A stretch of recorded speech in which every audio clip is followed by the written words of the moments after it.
She walked into what she believed was a friendly interview. She was wrong. George Stephanopoulos had been planning her destruction for weeks. Within minutes, his polished smile would reveal something darker. By the time she stormed out, millions would witness the most calculated takedown in television history. They told her this was about her new business ventures, but what unfolded wasn't journalism. It was a public execution disguised as morning television. Here's what ABC doesn't want you to know. Hours before the interview, a leaked email contained 3 devastating words: "Take her down." This wasn't about news. This was about revenge. George had spent days building what insiders call a destruction file on Meghan Markle. The network wanted ratings. George wanted payback. And Meghan? She walked straight into the most sophisticated media trap ever set. The ABC studio buzzed with predatory energy. George sat reviewing what looked less like interview notes and more like battle plans. Highlighted attacks, printed controversies, psychological weak points. This wasn't the friendly political interviewer America knew. This was the former Clinton operative who destroyed careers for breakfast. When his producer whispered, "She's here and has no idea," George's eyes lit up with hunger. Meghan Markle, the woman who dared challenge the British monarchy and won, was about to face something more dangerous than royal wrath. She was about to face American media at its most ruthless. ABC had sold her a lie about discussing her lifestyle brand. The real agenda? Prove that no one escapes accountability when the networks decide to strike. George had taken this personally. Her previous interviews, her narrative control, her criticism of journalism, it all ends today. But what George didn't know was that Meghan had been preparing too, and her counterattack would destroy more than just his interview. Meghan arrived 15 minutes early, radiating confidence in a sharp navy blazer that screamed power. She had no clue she was walking into a slaughterhouse. The ABC team greeted her with fake smiles and compliments about her outfit. Behind the cameras, George's assistant was distributing what they called ammunition sheets to the production crew.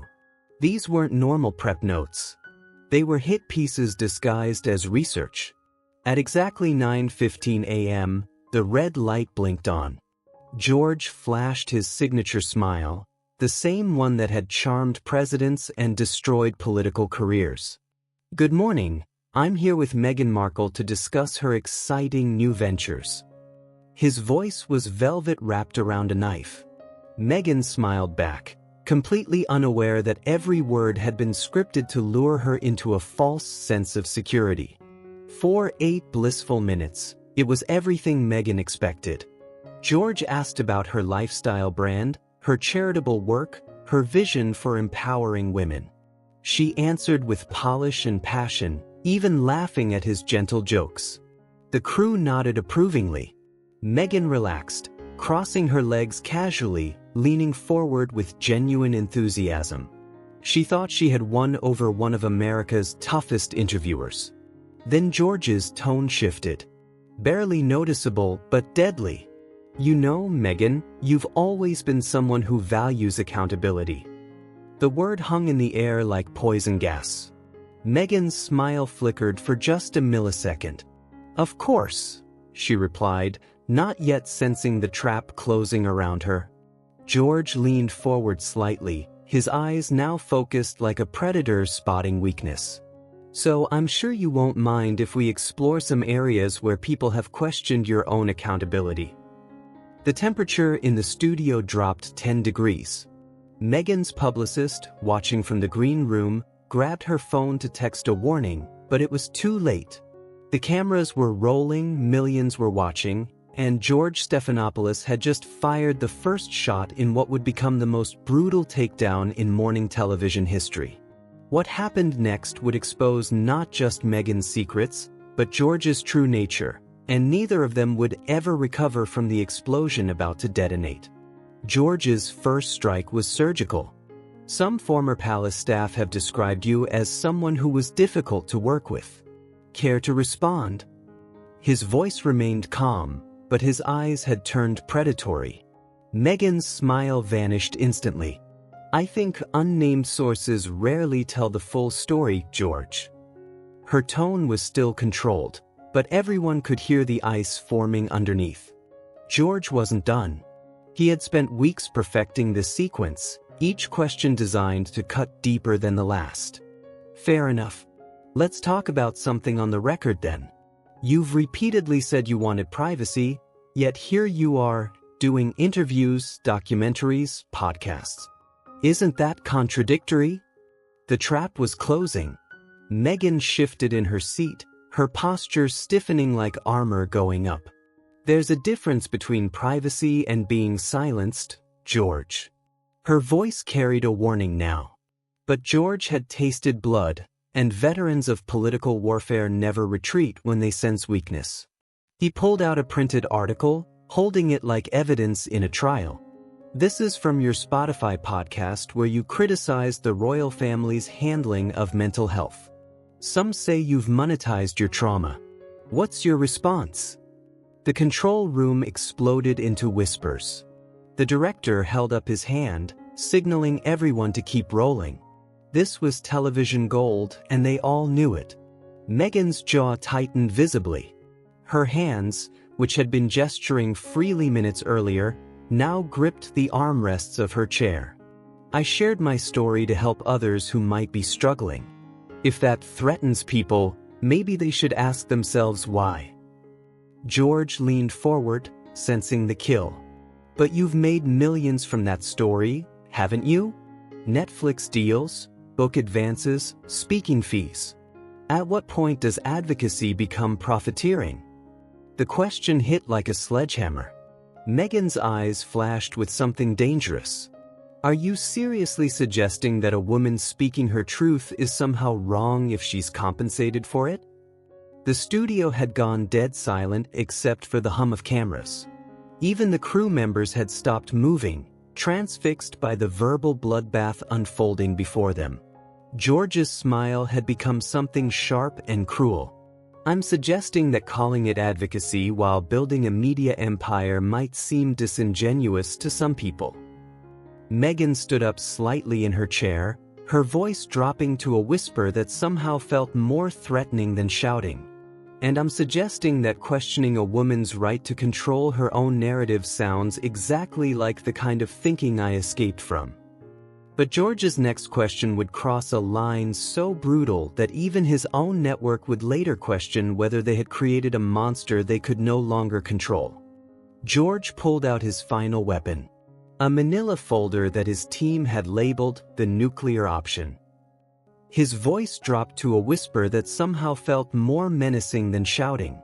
"Meghan, there are rumors that Prince Harry feels trapped in your marriage. That he's become isolated from his family and friends. Some say he's not the same man anymore. What's your response to the claim that you've essentially controlled and manipulated him?" The studio went so quiet you could hear the air conditioning. Meghan's face went through a transformation that was terrifying to witness. First shock, then fury, then something cold and calculating that made everyone in the room suddenly remember she had survived the British royal family. "Excuse me?" Her voice was barely audible, but it cut through the silence like a blade. George had crossed the Rubicon and he knew it. But he was drunk on power now, intoxicated by the ratings he could feel exploding across America. "It's a legitimate question. People are concerned about Harry's well-being, his apparent distance from..." He never got to finish. Meghan erupted like a volcano that had been building pressure for decades. "Controlled him?" She stood up so fast her chair rolled backward. "Controlled him? Are you out of your mind?" Her voice wasn't just loud, it was primal. Raw fury that had been suppressed through years of media torture finally breaking free. Harry is a grown man who made his own choices to protect his family from exactly this kind of disgusting journalism. The control room was in chaos. Producers were shouting conflicting orders. The director was making frantic hand signals. Half the crew wanted to cut to commercial, The other half knew this was the most riveting television they'd ever witness. George, instead of backing down, actually smiled. A cold, satisfied smile that revealed who he really was beneath the polished exterior. "Meghan, you're proving my point about emotional control right now." His voice was ice-cold manipulation masquerading as calm rationality. That sentence broke something fundamental inside her. Something that could never be repaired. She ripped off her microphone with such force that it clattered across the desk. "You want to see emotional? You sanctimonious, pathetic excuse for a journalist." She grabbed her purse, her movements sharp and decisive. "I came here to talk about helping people, about building something positive. Instead, I get ambushed by a washed-up political hack who thinks attacking women makes him relevant again." George's smile faltered for the first time. He hadn't expected her to fight back this hard. Meghan turned toward the camera, speaking directly to America. "This is what passes for journalism now? Character assassination disguised as accountability? You people should be ashamed." Then she looked back at George with pure contempt. "And you should pray that karma isn't real, because if it is, you're going to pay for this in ways you can't even imagine." She walked toward the exit, her heels clicking like gunshots. George, desperate to maintain control, called after her. "Running away doesn't answer the questions, Meghan." She stopped, turned around one final time, and delivered a line that would haunt him forever.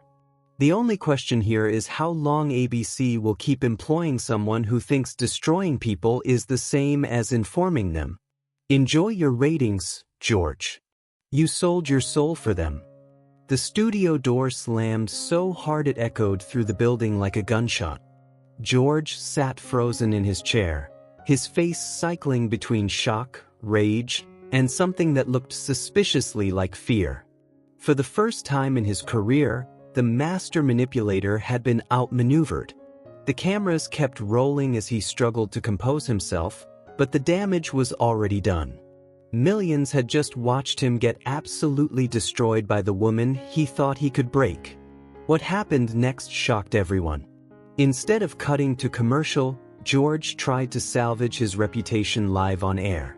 Well, folks, that's what happens when someone can't handle accountability.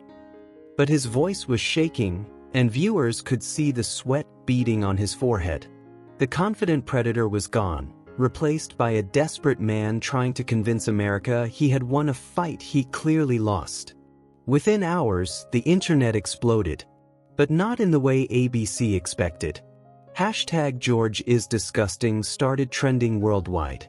#Meghan1 followed close behind. Social media was flooded with clips of George's cruel smile, his manipulative tactics, his obvious enjoyment of trying to humiliate a woman on live television. The network's phones were ringing nonstop with advertisers threatening to pull their sponsorships. Then came the bombshell that changed everything. A whistleblower from inside ABC leaked the pre-interview emails showing George's team had planned what they called Operation Takedown for weeks. They had researched Meghan's psychological triggers, prepared attack strategies, and even practiced the most hurtful questions. This wasn't journalism. This was psychological warfare disguised as an interview. The leaked documents revealed something even more sinister. George had been promised a bonus if the interview went viral for the right reasons.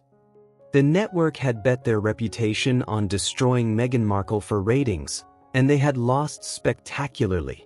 By evening, 3 major sponsors had pulled their advertising. By the next morning, #BoycottABC was trending in 12 countries. But the most shocking revelation came from an unexpected source. Prince Harry himself broke his silence with a statement that sent shockwaves through the media world. What we witnessed today wasn't journalism. It was a coordinated attack on my wife's character by people who profit from human suffering. We will be pursuing all legal options available to us. George Stephanopoulos, the man who thought he could destroy Meghan Markle, had instead destroyed himself. His reputation, built over decades, crumbled in a single interview. The predator had become the prey, and America was watching his career implode in real time. But the most devastating consequence was still coming, and it would prove that sometimes, when you try to destroy someone, you end up revealing exactly who the real monster is. The final blow came exactly 1 week later. ABC announced that George Stephanopoulos would be taking an indefinite leave of absence to address recent concerns about interview practices. Translation: he was fired, but they were trying to save face. The man who thought he could destroy Meghan Markle had instead destroyed his own career, his reputation, and possibly his entire future in journalism. But here's the twist that nobody saw coming. Meghan didn't just walk away victorious. She turned this disaster into her greatest triumph. Within days, she announced a new media literacy foundation focused on exposing manipulative journalism tactics. The funding? Donations poured in from viewers who had witnessed George's attack and wanted to support her mission.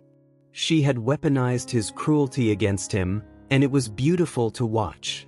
The leaked ABC documents revealed the most shocking detail of all. George's team had studied psychological manipulation techniques typically used in interrogations. They had literally treated this interview like breaking down a prisoner of war. When this came to light, journalism schools across America started using the interview as an example of everything wrong with modern media. George's legacy? A cautionary tale about what happens when you confuse entertainment with ethics. So what's the real lesson here? When you try to destroy someone who's already survived the British monarchy, tabloid hell, and royal protocol, you better make sure you're stronger than they are. George learned that lesson the hard way. Meghan Markle walked into that studio thinking she was doing a simple interview. She walked out having delivered the most epic takedown in television history. The question everyone's asking now is simple: was this justice or revenge? Did George get what he deserved for his calculated cruelty, or did Meghan go too far in her explosive response?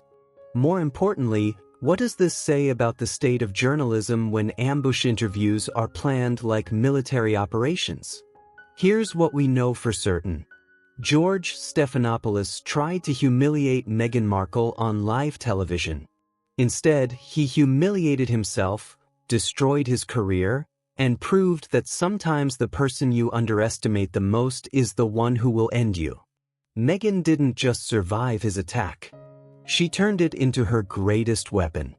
Drop your thoughts in the comments. Team George or Team Meghan?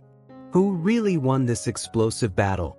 And if you want more shocking celebrity confrontations that changed everything, smash that like button and subscribe, because the most devastating moments in television happen when someone finally fights back and wins.